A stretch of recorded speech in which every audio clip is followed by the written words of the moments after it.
I know I haven't posted for a hot minute. I've been deep in writing the show, and I just came upon something after putting together a lot of these women's stories that it really hit me and I wanted to share it.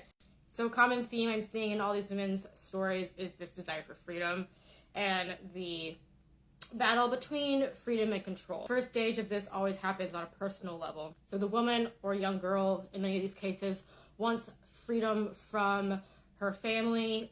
She wants to be an adult. She wants freedom from like a horrible job in a factory, or even some of them start out in sex work and they want freedom from that. And so they end up marrying, but they actually end up in an even worse situation. So instead of getting their freedom, they're even more isolated. There's a theme of their husband being abusive and isolating them, sometimes quite literally, sometimes figuratively. So they rebel against this private sphere and they divorce their husbands, leave their husbands, and go into the public sphere. And this can look different for a lot of these women. Some go into direct sex work, some go into following their passion and having careers. Some's a mix of both of those things. A cat has decided to join the chat, and they start to make their own money, and they're like, finally, I'm free. But then a really interesting thing happens. They go from being private property to being public property. Marilyn Monroe is a great famous example of this, where the public really felt like they owned her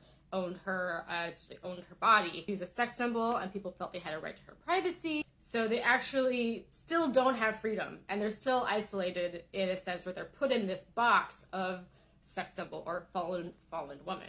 And essentially you have this issue where it's like society cannot let women just exist as free people. We have to be property on some level. We're either personal property, as in a wife, or we're public property, as in a sex symbol. Sadly, so many of these women's stories end in death. And the message is almost like, if you want to be free as a woman, you have to die.